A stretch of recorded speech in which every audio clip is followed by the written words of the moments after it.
Leadership is a process of social influence which maximizes the efforts of others towards the achievement of a goal. There are two types of leadership: the transformational leadership and transactional leadership.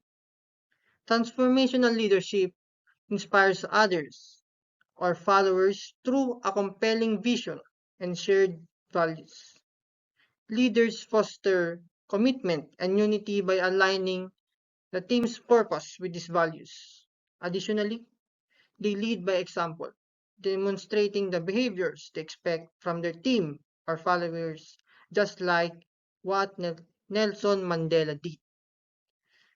Through his leadership, he transformed a divided nation into one that embraced diversity and forgiveness, while transactional leadership emphasizes processes and control, focusing on task completion within existing structures. Donald Trump exemplifies this through his business approach, prioritizing results and enforcing policies to achieve goals. His leadership style relies on clear rules, rewards, and consequences to drive performance and maintain order. These are the key differences between transactional and transformational leadership. Transactional leaders react to problems as they arise, using rewards and punishment to motivate individuals based on self-interest, while transformational leaders proactively address issues, fostering internal motivation that appeals to group interests and aims to transform the organizational culture. Now, what is power and what is politics? Power is the ability to influence others and achieve desired outcome. Power can be viewed as positive or negative depending on how it is used. For example, a professor has the power to either remove or fail a student just because of a conflict, or he just wants to, while politics uses strategies and behaviors to acquire, develop, and exercise power. Politics often involves negotiation, compromise, and maneuvering to gain advantages. A good example is in politics is the arbitral ruling in 2016 regarding the West Philippine Sea. There are five bases of power. The first base of power is legitimate power. It is derived from position and formal authority within an organization. For example, when a police officer gives a directive or direction, their legitimate power comes into play, where people comply because of the position they hold. The second base of power is the referent power, based on charisma and interpersonal skills, inspiring loyalty in others. Well, let's think of it as a mentor who inspires their mentee through their own behaviors and values. The third base of power is expert power, stems from specialized skills and expertise valued by organization.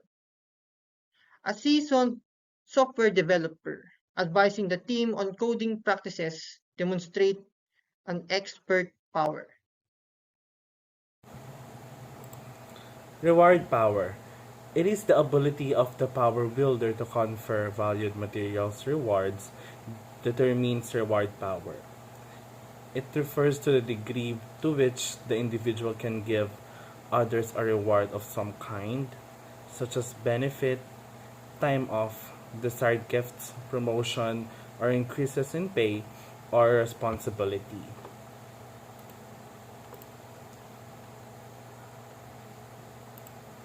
Reward power, for example, a manager may be able to or reward raises, promotions, bonuses, or even simple compliments to sales employees who meet their quotas. Next one is the coercive power. Coercive power is when someone in a position of power uses the threat of punishment to force subordinates into complying with their demands. Fear of punishment, fear of punishments is the incentive to comply. There are many types there are many types of coercive power, including expert power, legitimate power, reward power, and informational power. In another definition, coercive power is a type of power that employs the use of force, threat, and other forms of coercion to stimulate the outcome. Like, for example, a supervisor who threatens to demote, terminate, or suspend an erring employee, for example, uses coercive power. Principles of interpersonal relationship. First one is the power as a perception. Power is a perception in the sense of that some people can have object power while still having difficulty influencing others. The second one is the power as a relational concept. Relationship contains power. The issue here is frequently one's relative power in composition to one's partner. The third one is the power as resource based. It is typically associated with the struggle for resources. The next one is the principle of least interest and dependence power. The person with the least to lose in the relationship wields more power in the relationship. Dependence power indicates that those who are dependent on their relationship or partner are less powerful, particularly if they are aware that their partner is uncommitted and may leave them. The next one is the power as enabling or disabling. Power has the ability to enable and disable. According to research, when people engage in dominant behavior that reflects social skill rather than intimidation, they are more likely to have a long-lasting influence on others. Lastly, power as a prerogative.